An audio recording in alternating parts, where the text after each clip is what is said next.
ഇപ്പം സമയം രാത്രി 10:30 മണിയാണ് കേട്ടോ. അപ്പം എല്ലാവരും ഊണൊക്കെ കഴിഞ്ഞിട്ട് കിടക്കാനുള്ള തയ്യാറെടുപ്പിലാണ്. അപ്പോൾ കുറിഞ്ഞി ഇതാ ഗർഭിണിയാണ്. ഗർഭം എന്ന് പറഞ്ഞു കഴിഞ്ഞാൽ ഇത് 9ാമത്തെ പ്രസവമാണ് കേട്ടോ. കുറിഞ്ഞിയുടെ 8 പ്രസവം കഴിഞ്ഞിട്ട് 9ാമത്തെ ഗർഭമാണ് ഇപ്പം ഇത്. അപ്പോൾ അത് പ്രസവിക്കേണ്ട ഡേറ്റൊക്കെ ആയി എന്ന് എനിക്ക് മനസ്സിലായിട്ടുണ്ട്. കാരണം വയറൊക്കെ നല്ലോണം വന്നിട്ടുണ്ട്. അപ്പോൾ ഒരു 2 ആഴ്ചയോളമായിട്ട് അവൾ എൻ്റെ കൂടെ തന്നെയാണ് കേട്ടോ കിടത്തം. എൻ്റെ കാലിൻ്റെ ചുവട്ടിൽ ഇതാ ഈ താഴെ ഇവിടെ ഇങ്ങനെ കിടക്കും. അപ്പോൾ ഞാനും കുറിഞ്ഞിയും കൂടി തന്നെയാണ് ഇപ്പോൾ ഇവിടെ കിടത്തൊക്കെ. അപ്പോൾ ഇന്ന് പതിവിന് വിപരീതമായിട്ട് ഇന്ന് എൻ്റെ കാലിൻ്റെ ഇടയിൽ കയറി കിടക്കുകയാണ് കേട്ടോ. അവൾ എന്നെ തിക്കി തിരക്കി സ്പേസ് ഉണ്ടാക്കിയിട്ട് അവൾക്കുള്ള സ്ഥലമൊക്കെ ഉണ്ടാക്കിയിട്ടാണ് അവൾ അങ്ങനെ കിടക്കുകയാണ് കേട്ടോ. അപ്പം എനിക്ക് മനസ്സിലായി പ്രസവിക്കാനുള്ള പരിപാടിയാണ് എന്ന് മനസ്സിലായി. പ്രസവവേദന വന്നിട്ടുണ്ടാവും, അല്ലെങ്കിൽ അതിൻ്റെ ലക്ഷണങ്ങളൊക്കെ അവൾക്ക് മനസ്സിലായി എന്നുള്ളത് മനസ്സിലായി കേട്ടോ. അപ്പോൾ ഞാൻ എല്ലാവരെയും വിളിച്ച് കാണിച്ചു കൊടുക്കണം കേട്ടോ. കണ്ടോ കിടക്കണത് കണ്ടോ, ബെഡിൽ കിടക്കാതെ എൻ്റെ കൂടെ എൻ്റെ കാലിൻ്റെ ഇടയിൽ തന്നെ കിടക്കുകയാണ് കേട്ടോ. നിങ്ങൾ എടുത്തു വെച്ചാലും വേണ്ടില്ല.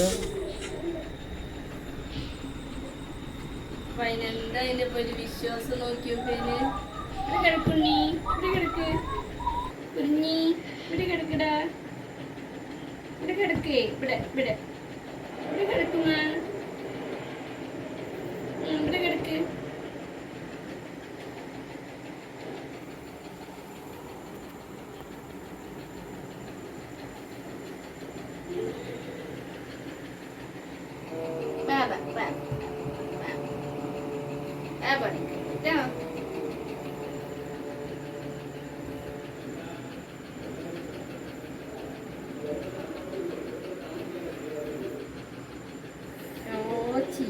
ദീപമ്മയ്ക്ക് ഉറങ്ങണ്ടേ? ദീപമ്മയ്ക്ക് പാപം ഉറങ്ങണ്ടേ?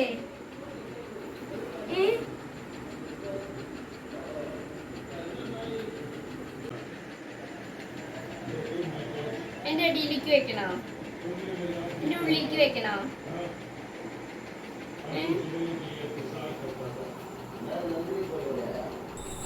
അപ്പോൾ പിന്നെ രാത്രി അങ്ങോട്ടും ഇങ്ങോട്ടൊക്കെ കുറച്ചവൾ നടന്നതിന് ശേഷം പിന്നെ അവളും ഉറങ്ങി, ഞാനും ഉറങ്ങി, അങ്ങനെ എല്ലാവരും കിടന്നു കേട്ടോ. അപ്പോൾ പുലർച്ചെ ഒരു 3:30 അവൾ എന്നെ വിളിച്ച് കരയാൻ തുടങ്ങി. അപ്പോൾ അതാ അവളെ ഞാൻ വാതിലൊക്കെ തുറന്നു കഴിഞ്ഞപ്പോൾ അവൾ ഇതാ ഹാളിലേക്ക് കയറി വന്നിട്ട് ഇങ്ങനെ നടക്കുകയാണ് കേട്ടോ. എവിടെയാണ് പ്രസവിക്കേണ്ടതെന്ന്, അവൾക്ക് എവിടെയാണ് പ്രസവിക്കേണ്ടതെന്ന് വെച്ചാൽ എൻ്റെ കാലിൻ്റെ ഇടയിൽ പ്രസവിക്കണം.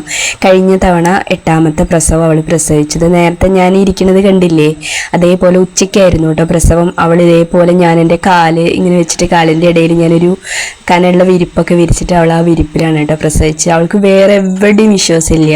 എൻ്റെ കാലിൻ്റെ ഇടയിൽ ഇങ്ങനെ കിടന്നിട്ട് പ്രസവിക്കുക പറഞ്ഞാൽ ഒന്ന് ആലോചിച്ച് നോക്കിക്കോ. കുട്ടികൾ എന്നെ ചീത്തയൊക്കെ പറയട്ടോ, ഞാൻ അനാവശ്യമായിട്ട് ഇങ്ങനെ കൊഞ്ചിച്ചിട്ട് ലാളിച്ചിട്ടൊക്കെയാണെന്ന്. അപ്പോൾ ആദ്യത്തെ പൂച്ചക്കുട്ടിയല്ലേ, അങ്ങനെ നോക്കി വളർത്തിയ കാരണം കൊണ്ട് അവൾക്ക് അങ്ങനെ ഭയങ്കര ഇൻറ്റിമേറ്റ് ആണ് കേട്ടോ. അവൾക്ക് ഞാനല്ലാതെ വേറെ ആരും അവൾക്ക് വിശ്വാസമില്ല. ഞാൻ അടുത്തില്ലാതെ അവൾ ഇതുവരെ ഒരു പ്രസവം നടന്നിട്ടുമില്ല കേട്ടോ. അപ്പോൾ തലേ ദിവസം രാത്രി കാണിച്ച അക്രമങ്ങളാണ് ഇതൊക്കെ കണ്ടത് കേട്ടോ. അങ്ങനെ അവിടെ കിടന്നും ഇവിടെ കിടന്നൊക്കെ പിന്നെ അവൾ കുറച്ച് നേരമൊക്കെ ഉറങ്ങി. പിന്നെ ഇതാ പുലർച്ചെ 3:30 എന്നെ വിളിച്ച് കരഞ്ഞപ്പോൾ ഞാനിങ്ങനെ എടുത്തിട്ട് ഇങ്ങോട്ട് വർക്ക് ഏരിയയിലേക്ക് കൊണ്ടുവന്നു കേട്ടോ. കാരണം അവിടെ കുട്ടികളൊക്കെ എല്ലാവരും ഉറങ്ങുന്നുണ്ടെന്ന്, അവർ ഉറങ്ങിക്കോട്ടെ, ആർക്കും ബുദ്ധിമുട്ട് വേണ്ടാന്നൊക്കെ വിചാരിച്ചിട്ട്. അപ്പോൾ ഇവള് പ്രസവിക്കുന്ന സമയത്തൊക്കെ ഉറക്കെ ശബ്ദമൊക്കെ ഉണ്ടാക്കാറുണ്ട്. അപ്പോൾ ഈ തവണ ശബ്ദമൊന്നും ഇല്ല കേട്ടോ, ഭയങ്കര സൈലന്റ് ആയിട്ടാണ് അവള് പ്രസവിച്ചത്. ആ ഒരു എക്സ്പീരിയൻസ് അവൾ കാണിച്ചു കേട്ടോ. അപ്പം ഞാൻ അവളെ എടുത്തിട്ട് ഇങ്ങോട്ട് വർക്ക് ഏരിയയിലേക്ക് പോന്നു. അവിടെ അട്ടപ്പെട്ടിയൊക്കെ വെച്ചിട്ട് ഞാനും കുറിഞ്ഞിയും കൂടി അപ്പോൾ ഇവിടെ ഇങ്ങനെ ഇരിക്കുകയാണ് കേട്ടോ. അപ്പോൾ ഇപ്പോൾ സമയം 3:30 കഴിഞ്ഞിട്ടേ ഉള്ളൂ. അപ്പോൾ ഞാൻ 5 വർഷം മുമ്പ് കൊടുന്ന പൂച്ചക്കുട്ടിയാണ് കേട്ടോ അത്. അപ്പോൾ സത്യം പറഞ്ഞാൽ ഇവള് എൻ്റെ അടുത്തേക്ക് വരണതിന് മുമ്പ് എനിക്ക് ഭയങ്കര ഫീലിങ്സ് ആയിരുന്നു. അപ്പോൾ എനിക്ക് 2 മക്കളൊക്കെ കഴിഞ്ഞിട്ടും പ്രസവമൊക്കെ കഴിഞ്ഞു, പ്രസവമൊക്കെ നിർത്തിയിട്ടും ഈ കുറിഞ്ഞി പൂച്ച വരണതിന് മുമ്പ് എനിക്കിങ്ങനെ എന്താ പറയുക, നമുക്കൊരു മാതൃത്വം തുളുമ്പുക എന്ന് പറയുന്നില്ലേ, അതുപോലെ ഭയങ്കര വല്ലാത്തൊരു ചെറിയ കുട്ടിയെ നോക്കി വളർത്തണ ഒരു ഫീലിങ്സ് ഇങ്ങനെ വരികയായിരുന്നു കേട്ടോ. അപ്പോൾ ഈ പൂച്ചക്കുട്ടി വരുന്നുള്ളതൊന്നും എനിക്കറിയില്ല. അപ്പം ഞാനിവിടെ ഹസ്ബൻഡിനോട് പറയും എനിക്ക് എന്താണെന്നറിയില്ല, ചെറിയ കുട്ടികളെ ഇങ്ങനെ എടുക്കുന്നതും അതുപോലെ തൊട്ടിയിലിട്ട് ആട്ടണതൊക്കെ ഞാനിങ്ങനെ സ്വപ്നം കാണുകയൊക്കെ ആയിരുന്നു കേട്ടോ. അങ്ങനെ ഇരിക്കണം. 1 മാസം കഴിഞ്ഞപ്പോൾ വന്ന ആളാണ് കേട്ടോ അത്. അപ്പോൾ അത് അവളുടെ 9ാമത്തെ പ്രസവമാണ് കേട്ടോ അത്. 5 വർഷമായി എൻ്റെ അടുത്തേക്ക് വന്നിട്ട്. അപ്പോൾ ഇതാ ആദ്യത്തെ കുട്ടിയെ പ്രസവിച്ചു കേട്ടോ. അപ്പോൾ അവൾ നല്ല സൈലൻ്റായിട്ട് നല്ല ബ്രില്യൻ്റ് ആയിട്ട് അവൾ പ്രസവമൊക്കെ കൈകാര്യം ചെയ്തു കേട്ടോ. ഒച്ചയും ബഹളമൊന്നും ഉണ്ടാക്കി ഒന്നും ചെയ്തില്ല, ഒരു പ്രശ്നമില്ല. സാധാരണ അവളിങ്ങനെ ഡെലിവറി സമയത്ത് അവൾക്ക് ഭയങ്കര ദാഹമായിരിക്കും കേട്ടോ, അങ്ങനെ കിതപ്പൊക്കെ ഉണ്ടാവാറുണ്ട്. പക്ഷേ ഈ സമയത്ത് അവൾ നല്ല ഫുഡും ഒക്കെ നന്നായിട്ട് കഴിച്ചിട്ടുണ്ടായിരുന്നു. അത് കാരണം കൊണ്ട് അവൾ നല്ല ഹെൽത്തി ആയിരുന്നു കേട്ടോ. പിന്നെ ഈ 9ാമത്തെ പ്രസവ കാരണം കൊണ്ട് ഞാൻ നന്നായിട്ട് നോക്കിയിട്ടുണ്ടായിരുന്നു കേട്ടോ. എനിക്ക് നല്ല പേടിയുണ്ടായിരുന്നു. കാരണം ഇങ്ങനെ ഒരുപാട് ഡെലിവറി ഒക്കെ ആകുമ്പോൾ ഇനി എന്തെങ്കിലും പ്രശ്നം വരുമോ എന്നൊക്കെ വിചാരിച്ചിട്ട് ഭാഗ്യത്തിന് അങ്ങനെ ഒരു കുഴപ്പമുണ്ടായില്ല. അവൾക്ക് അങ്ങനെ ദാഹമോ കിതപ്പോ ഒരു പ്രശ്നമില്ലാതെ അവൾ നല്ല സ്മൂത്തായിട്ട് അവളുടെ പ്രസവമൊക്കെ ആദ്യത്തെ കുട്ടിയെ പ്രസവിച്ചു കേട്ടോ. ഒരു കറുപ്പും വെള്ളയും ഇങ്ങനെ ഒരു ഗ്രേ കളറും കൂടി ആയിട്ടുള്ള ഒരു കുട്ടിയാണ് കേട്ടോ. അപ്പോൾ അവളതാ കുട്ടിയൊക്കെ നക്കി കൊടുത്ത് വൃത്തിയാക്കി. അപ്പം അതാ പേപ്പറൊക്കെ മൊത്തം നനഞ്ഞു. അപ്പം ഇതാ കുഞ്ഞു വാവ. അപ്പം ഞാനും കുഞ്ഞുവാവി മാത്രമേ ഉള്ളൂ. നല്ല മഴ പെയ്യുന്നുണ്ട് കേട്ടോ. അപ്പുറത്ത് ഷീറ്റിൻ്റെ മുകളിൽ വെള്ളം വീഴുന്ന ശബ്ദമാണ് നേരത്തെ കേട്ടിട്ടുണ്ടായിരുന്നത്. അപ്പോൾ ആ പേപ്പറൊക്കെ ഞാനൊന്ന് മാറ്റി. ഇനിയിപ്പോൾ ഞാൻ അവളുടെ വയറൊക്കെ കണ്ടപ്പോൾ 3 കുട്ടികളൊക്കെ ഉണ്ടാവുമെന്ന് കേട്ടോ വിചാരിച്ചു. പക്ഷെ 2 കുട്ടികളുണ്ടായിരുന്നുള്ളൂ കേട്ടോ. അപ്പം 2ാമത്തെ കുട്ടി അവളെ പോലെ തന്നെ കുറിഞ്ഞി പോലെ തന്നെ ഉണ്ടായിരുന്നു കേട്ടോ. നല്ല വെളുത്തിട്ട്. എനിക്ക് പക്ഷേ കളറുള്ള പൂച്ചക്കുട്ടികളെ ഭയങ്കര ഇഷ്ടമാണ് കേട്ടോ. കാരണം ഞാൻ എപ്പോഴും കുറേ വെള്ളകളിങ്ങനെ കണ്ടുകൊണ്ടിരിക്കുകയല്ലേ. അപ്പോൾ അതുകൊണ്ട് കളറുള്ള പൂച്ചക്കുട്ടികൾ വരുമ്പോൾ ഭയങ്കര സന്തോഷമാണ്. അപ്പോൾ അവള് കുട്ടിയെ നക്കി തുടച്ച് പാലൊക്കെ കൊടുത്ത് അങ്ങനെ വൃത്തിയാക്കി കൊണ്ടിരിക്കുകയാണ് കേട്ടോ. അപ്പോൾ ഞാൻ ഈ കുറിഞ്ഞി കൊണ്ടുവന്ന സമയത്ത് താഴത്ത് എന്താ പറയുക, ഞാനിങ്ങനെ നമ്മളൊരു കുട്ടിയെ നോക്കി വളർത്തില്ലേ, അതേപോലെ ഞങ്ങളെല്ലാവരും കേട്ടോ, ഞാൻ ഹസ്ബൻഡും കുട്ടികളായാലും നമുക്ക് പൂച്ചയുടെ കാര്യങ്ങളൊന്നും അറിയില്ല. എന്താ ചെയ്യേണ്ടത് ഏതാ ചെയ്യേണ്ടതെന്നൊന്നും അറിയില്ല. ഒരു 45 ദിവസം പ്രായമുള്ളപ്പോൾ അവളെ ഒരു ഫ്രണ്ടിൻ്റെ വീട്ടിൽ നിന്ന് ഇങ്ങോട്ട് കൊണ്ടുവന്നതാണ് കേട്ടോ. അപ്പോൾ ഒരു ബന്ധു വീട്ടിൽ നിന്ന് തന്നെ കൊണ്ടുവന്നതൊക്കെ. അപ്പോൾ അങ്ങനെ അവളെ ഒരുപാട് ലാളിച്ച് ഓമനിച്ച് വളർത്തിയതാണ് കേട്ടോ. പക്ഷെ അവൾ ഇവിടെ വന്ന സമയത്ത് അവളെ ഒരുപാട് പൂച്ചകളൊക്കെ വന്നിട്ട് അടികൂടിയിട്ടൊക്കെ അങ്ങനെ മരിച്ചു പോകേണ്ട സംഭവമൊക്കെ ഉണ്ടായിട്ടുണ്ട്. അതിന്നൊക്കെ അവളങ്ങനെ രക്ഷപ്പെട്ട് കൊണ്ടുവന്നു. എത്ര വട്ടാ ഹോസ്പിറ്റലിൽ കൊണ്ടുപോയിരിക്കുന്നതെന്ന് ചോദിച്ചാൽ ഒരു പിടിയില്ല. അങ്ങനെ എല്ലാ വാക്സിനും കാര്യങ്ങളെല്ലാം കറക്റ്റ് എടുത്ത് എല്ലാ കാര്യങ്ങളും അങ്ങനെ കറക്റ്റായിട്ട് കൊണ്ടുപോയ ഒരു പൂച്ചക്കുട്ടിയാണ് കേട്ടോ അത്. അപ്പോൾ ഇത് അവളിതാ 2ാമത്തെ കുട്ടിയെ പ്രസവിക്കാൻ പോവാണ് കേട്ടോ. അത് അവളെ പോലെ തന്നെ ഒരു വെളുത്തിട്ടൊരു സുന്ദരി കുട്ടിയായിരുന്നു കേട്ടോ. അപ്പോൾ ഈ ഡെലിവറി സമയത്ത് അതിൻ്റെ ഒപ്പം ഒരു ഇങ്ങനെ ഒരു മാംസ പീസൊക്കെ വരും, അത് അവർ കഴിക്കും കേട്ടോ. അത് അവർക്കൊരു പ്രസവ രക്ഷയായിട്ടുള്ളതാണ്. അപ്പോൾ ആദ്യത്തെ പ്രസവമൊക്കെ ഉള്ള സമയത്ത് ഇവളുടെ ആദ്യത്തെ കുട്ടികൾ മരിച്ചു പോയിട്ടോ. ചാപിള്ളകളായിരുന്നു. സാധാരണ നോർമലായിട്ട് അങ്ങനെ പൂച്ച പ്രസവിക്കുമ്പോൾ ആദ്യത്തെ കുട്ടികളൊക്കെ മരിച്ചു പോവുക പതിവാണ് കേട്ടോ. അപ്പം അത് കണ്ടിട്ട് എനിക്കതൊന്നും അറിയില്ലല്ലോ. ഞാൻ എന്താണോ ഈശ്വര പൂച്ചയുടെ കുട്ടികളൊക്കെ മരിച്ചു പോയല്ലോ എന്നൊക്കെ പറഞ്ഞിട്ട് ആ സമയത്തൊക്കെ ഭയങ്കരമായിട്ട് വിഷമിച്ചിട്ടുണ്ട് കേട്ടോ. പിന്നെ ഇവിടെ കുറേ പൂച്ചകളും പ്രസവവും ഒക്കെ കാര്യങ്ങളൊക്കെ ആയപ്പോൾ എനിക്ക് കാര്യം മനസ്സിലായി. ചിലവർക്ക് പ്രശ്നമില്ലാതെ അവർ പ്രസവിക്കും, ചില പൂച്ചകളുടെ കുട്ടികൾ ആദ്യത്തെ മരിച്ചു പോവും. അത് നോർമലായിട്ട് സംഭവിക്കുന്ന കാര്യം തന്നെയാണ് കേട്ടോ. അപ്പം ഞാനത് ആ പേപ്പറൊക്കെ മാറ്റിയിട്ട് വേറെ പേപ്പറൊക്കെ വിരിച്ചു കൊടുത്തിട്ടാണ് അവൾ 2ാമത്തെ കുട്ടിയെ ഈ പേപ്പറിലേക്കാണ് കേട്ടോ പ്രസവിച്ചത്. അപ്പം നല്ലതാ സിൽക്കി ഹെയർ ആയിട്ട് നല്ലൊരു സുന്ദരി കുട്ടീനെ പ്രസവിച്ചിട്ടുണ്ട്. അപ്പം ഇത് കാണുമ്പോൾ തന്നെ അറിയാം വെള്ള പെൺകുട്ടിയായിരിക്കാം, മറ്റേത് ആൺകുട്ടിയായിരിക്കും കേട്ടോ. അപ്പം അത് അവളുടെ പ്രസവമൊക്കെ കഴിഞ്ഞിട്ട് അവളവിടെ ഇങ്ങനെ റെസ്റ്റ് എടുക്കണം കേട്ടോ. അപ്പം ഇപ്പോൾ സമയം 5 മണിയൊക്കെ കഴിഞ്ഞിട്ടുണ്ട് കേട്ടോ.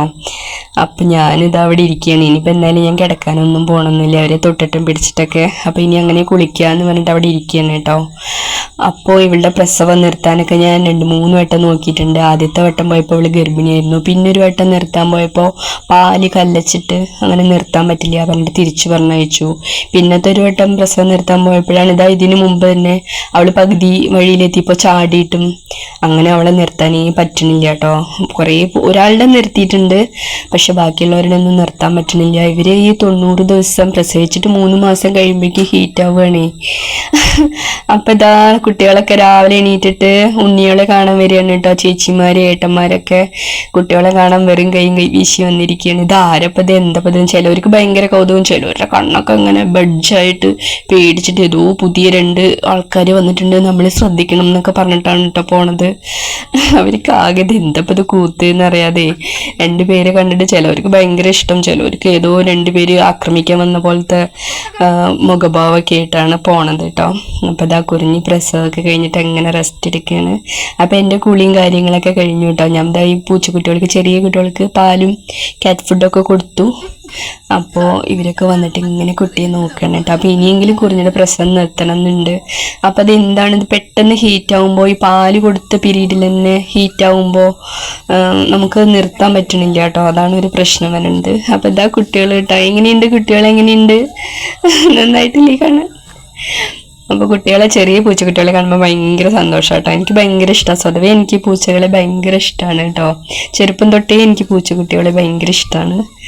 അപ്പം ഇതാ 2 കുഞ്ഞുകുടങ്ങൾ പുലർച്ചെ പ്രസവിച്ചിട്ടുള്ളത്. അപ്പോൾ സമയം 7 മണിയായിട്ടേ ഉള്ളൂ കേട്ടോ. നടക്കാനൊക്കെ നോക്കണേ, ശബ്ദമൊക്കെ ഉണ്ടാക്കുന്നുണ്ട് കേട്ടോ.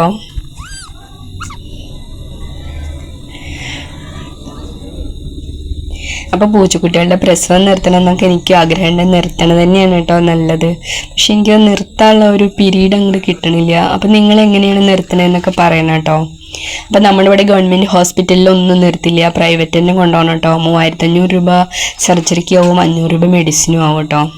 എന്നാലും നിർത്തണം, നിർത്താതെ പറ്റൂല. അപ്പം ഇതാ കുറിഞ്ഞ് ക്യാറ്റ് ഫുഡൊക്കെ കഴിക്കുകയാണ്. പാലും കുടിച്ചോള്, ക്യാറ്റ് ഫുഡും കഴിച്ചു കേട്ടോ.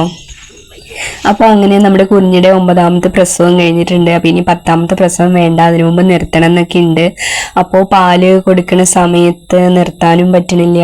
പിന്നെ നിർത്താൻ വരുമ്പോഴേക്കും ഹീറ്റാവും ചെയ്യും, പിന്നെ ഗർഭിണിയാവും ചെയ്യും. അങ്ങനെ ഈ പൂച്ചകൾ 3 മാസം കൂടുമ്പോൾ ഹീറ്റാവുന്നത് ഭയങ്കര കഷ്ടം തന്നെയാണ്. അപ്പോൾ എന്തായാലും നിർത്തണം എന്നൊക്കെ ഉണ്ട്. അപ്പോൾ വീഡിയോ എല്ലാവർക്കും ഇഷ്ടമായി എന്ന് വിശ്വസിക്കുന്നു. ഇതുവരെ വീഡിയോ കണ്ട എല്ലാവർക്കും നന്ദി. അടുത്ത വീഡിയോയിൽ കാണാം.